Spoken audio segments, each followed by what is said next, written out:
brincar com dissertação argumentativa? Vamos lá. Na matéria da dissertação argumentativa, quando você vai fazer a prova para o Enem, tenho falado muito, né? Você tem que lembrar do quê? A dissertação argumentativa, para começar, ela é o poder do convencimento. Você tem determinadas normas a serem seguidas. Se você não as segue, é ponto perdido e você acaba por errar.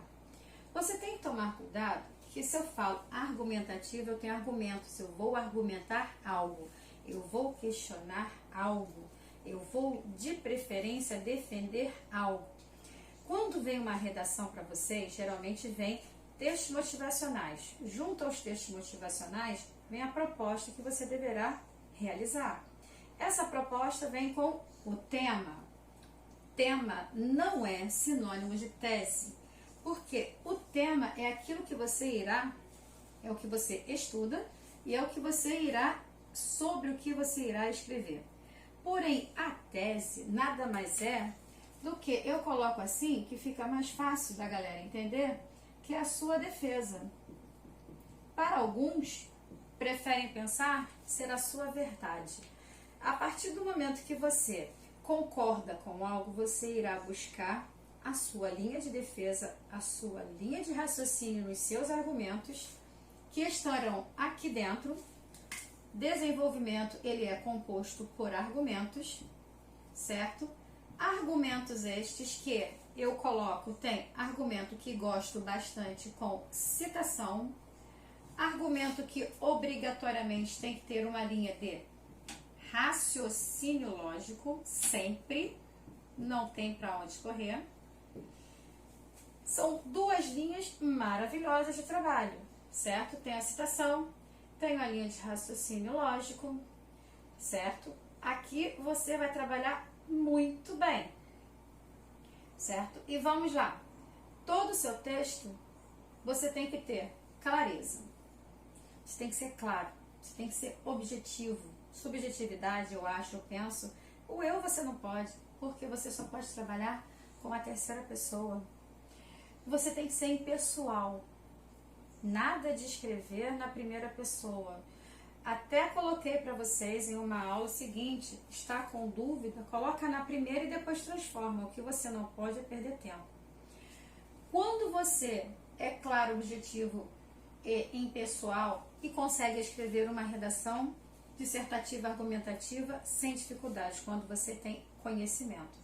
Quando você tem o conhecimento com relação ao que acontece no mundo, as matérias escolares também, porque com as matérias, disciplinas, geografia, biologia, química, história, qualquer que seja ela, filosofia e sociologia, olha, é minha predileção e da banca também, principalmente para trabalhar dentro da linha de argumentos, tá? Então veja só, quando eu trabalho com a terceira pessoa, eu sou impessoal, porém quando eu tenho o conhecimento, a facilidade, ela cai com uma destreza, com uma leveza, como uma luva, como você quiser. Por quê? Você terá a facilidade para escrever. Se você tem conhecimento, vamos supor que estou falando sobre meio ambiente. O que você sabe falar sobre meio ambiente? Você conhece, sabe o que aconteceu com Brumadinho? Você sabe o que aconteceu em Mariana? Você sabe sobre os rios que foram poluídos pelos dejetos? Você, por acaso, está conectado nesta época da pandemia, vendo que a Baía de Guanabara agora tem até tartarugas, não são filhotinhas não, são tartarugas grandes, que a água está mais limpa. Por que será?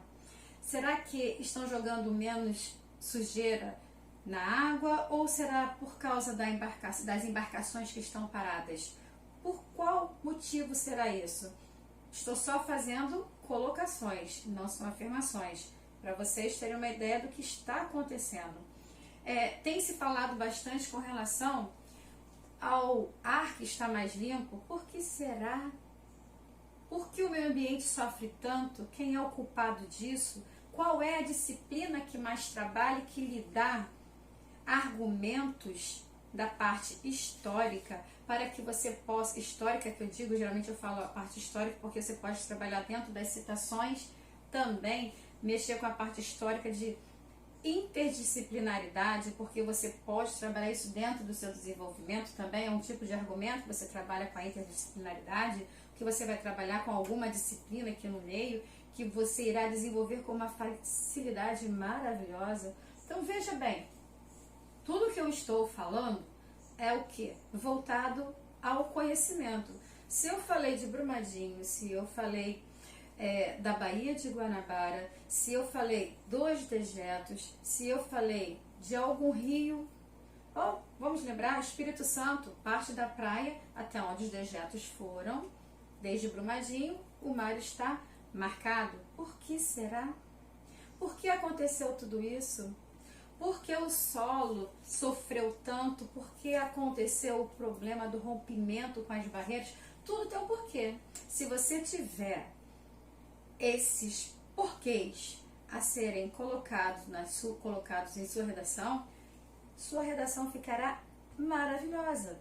A propósito, quando eu falo em argumento, eu também posso trabalhar com relação aqui aos meus dados estatísticos também. Se você souber dados estatísticos, não caberá aqui, dados estatísticos, você irá reforçar, você vai reafirmar, você vai confirmar, você vai fortalecer o seu argumento. Por quê?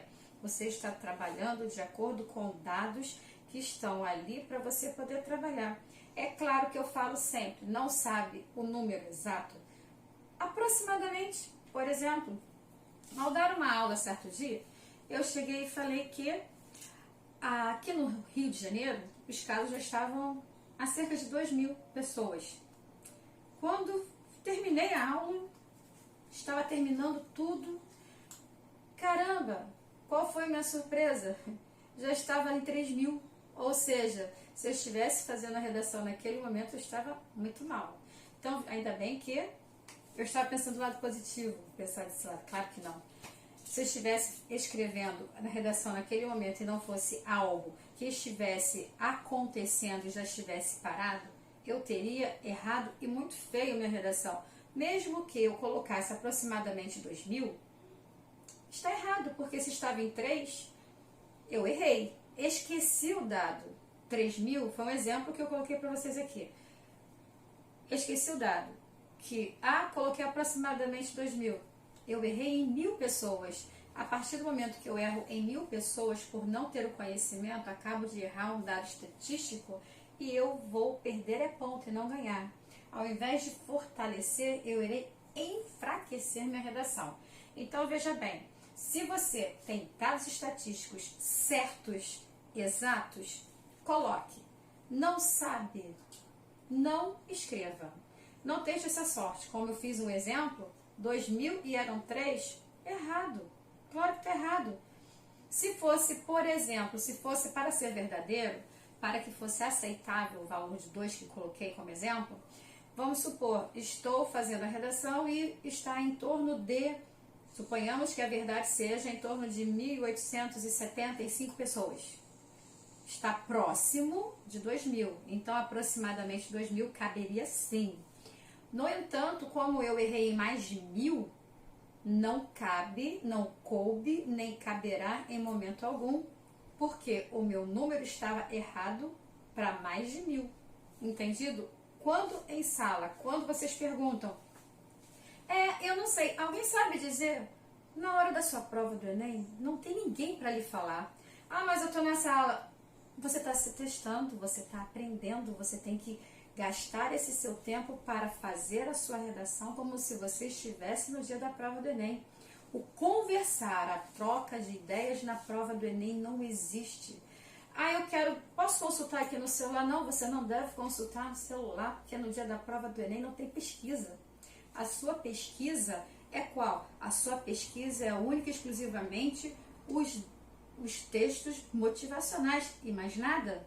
Então, tem-se que ter o hábito de estar sempre atento ao que acontece no mundo. Quanto maior for o seu leque de informações, mais fácil será a sua escrita. Quando eu coloco aqui citação, se você sabe algum filósofo, se você sabe algum sociólogo, se você sabe alguma letra de música, se você tem conhecimento de alguma série de filmes, não pode errar, porque quando a prova do Enem aparece, tem as possibilidades para o corretor ter acesso a, olha, podem utilizar isto. Então, veja bem, eles têm de antemão algo para poder consultar, então vocês têm que estar sempre atentos, porque não é qualquer um que faz a correção. Existe um curso, e nesse curso, informações são passadas. Eles não estão indo assim, simplesmente chegou e pegou a prova, não. Existe um curso todo para aplicação, para a correção da prova, certo? Então, veja só, raciocínio lógico é sempre, é do início ao fim. Na sua dissertação, a estrutura que eu sempre falo, introdução, você irá apresentar o seu tema com a sua tese. Seu tema, correção, tema da banca, tema do professor, tema que lá estiver para você fazer.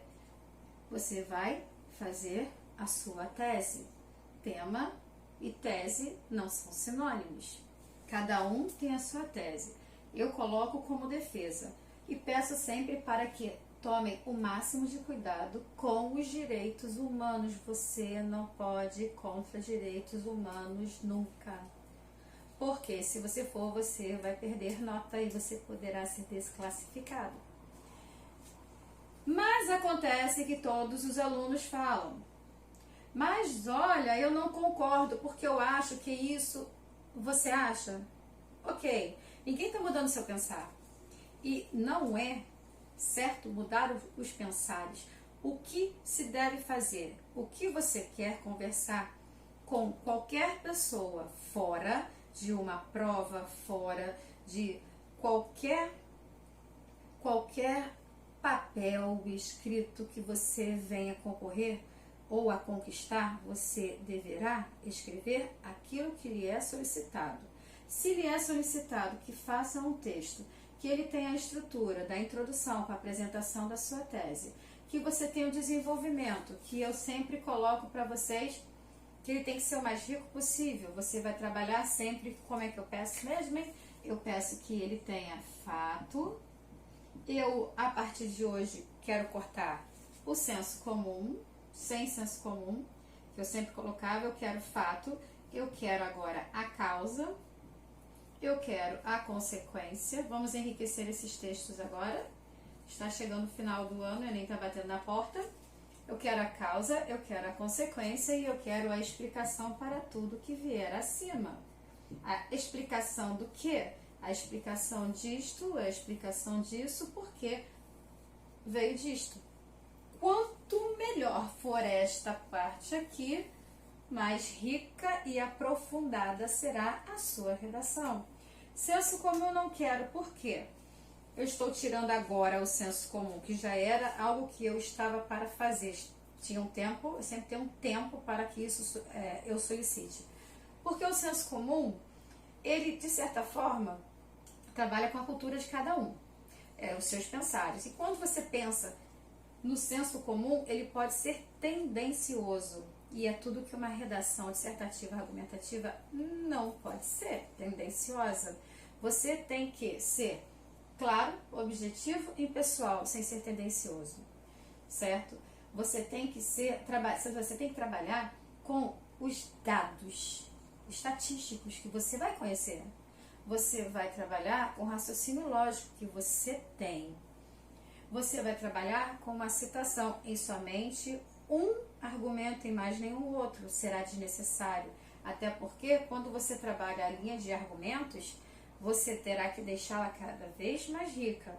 Desnecessário será você ficar colocando o argumento ali, o outro lá, em um segundo argumento, citação no primeiro argumento, citação no segundo argumento, se isso acontecer de repente e elas se contraporem. Não pode, você tem que trabalhar com uma linha só. Existem formas diversas de trabalhar com a linha de pensamento. Eu prefiro que seja unilateral. Por que unilateral? Porque você vai para uma defesa, você não vai abrir espaço para nenhuma ambiguidade, nem dar brecha para que ninguém possa dizer que o seu argumento, que o seu texto, para que a sua dissertação esteja falha.